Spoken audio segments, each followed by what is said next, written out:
Hello students, a very warm good morning to all of you. This is Karishma Srivastava from Dream India School, Kurud.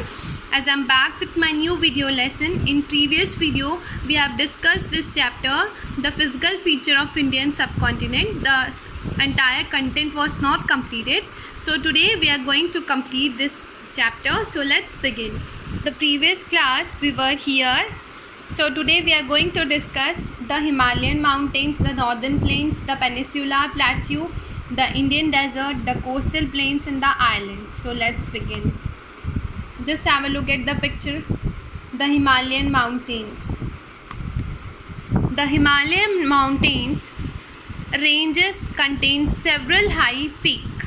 Mount Everest is the highest peak in the world. The Himalayan mountains stretch in a long curve from Jammu and Kashmir in the west to Arunachal Pradesh in the east.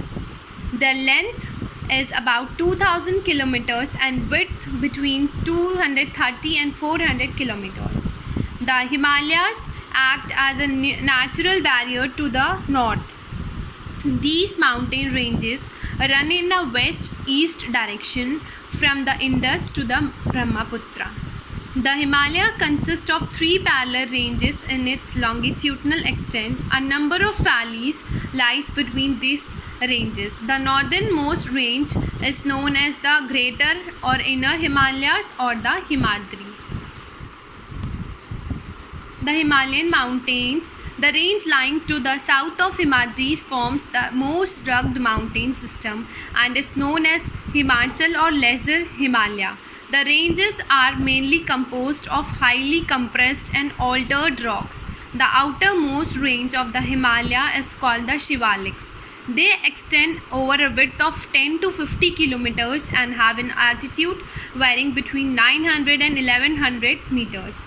These ranges are composed of unsolidated sediments brought down by the rivers from the main Himalayan ranges. Located further north, the longitudinal valley lying between Lesser Himalayas and the Shivaliks are known as Duns. The Brahmaputra marks the easternmost boundaries of the Himalayas. Just have a look at the picture. Peak name and height in meters are shown. The northern plains. The northern plains has been formed by the interplay of three major river systems, namely the Indus, the Ganga and the Brahmaputra. Along with their tributaries, this plain is formed of alluvial soil. The deposition of alluvial in a vast basin lying at the foothills of the Himalaya over millions of years formed this fertile plain. It spread over an area of 7 lakh square kilometers. The plain being about 2,400 km long and 240 to 320 km broad, as a densely populated physiographic divisions. The rivers in the lower course split into numerous channels due to the deposition of slit. These channels are known as distributaries. The northern plains is broadly divided into three. The western part of the northern plains is reported to as Punjab plains, now formed by the Indus and its tributaries. The larger part of these plains lies in Pakistan. The Ganga plain extends between Ghaggar and Teshta rivers. It is spread over the states of North India, Haryana, Delhi, UP, Bihar, partially Jharkhand and West Bengal. To its east, particularly in Assam, lies the Brahmaputra plains. The peninsular plateau.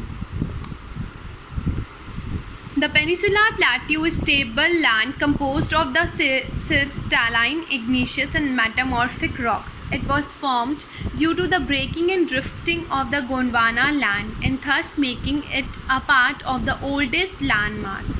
The plateau has broad and shallow valleys and rounded hills. The plateaus consist of two broad divisions, namely the Central Highlands and the Deccan Plateau. The Vindhyan range is bounded by the Central Highlands on the south and Aravallis on the northwest. The eastward extension of the plateaus are locally known as Bundelkhand and Baghelkhand. The Deccan Plateau is a triangular landmass that lies to the south of river Narmada. The Western Ghats and the Eastern Ghats marks the western and eastern ends of the Deccan Plateau. Respectively, Western Ghats lie parallelly to the western coast. They are continuous and can be crossed through passes. Only the Western Ghats are higher than Western Ghats. The Eastern Ghats stretch from the Mahanadi Valley to the Nilgiris in the south. They are discontinuous and irregular and descend by rivers draining into the Bay of Bengal. One of the distinct features of the peninsular plateau is the black soil area known as Deccan Trap.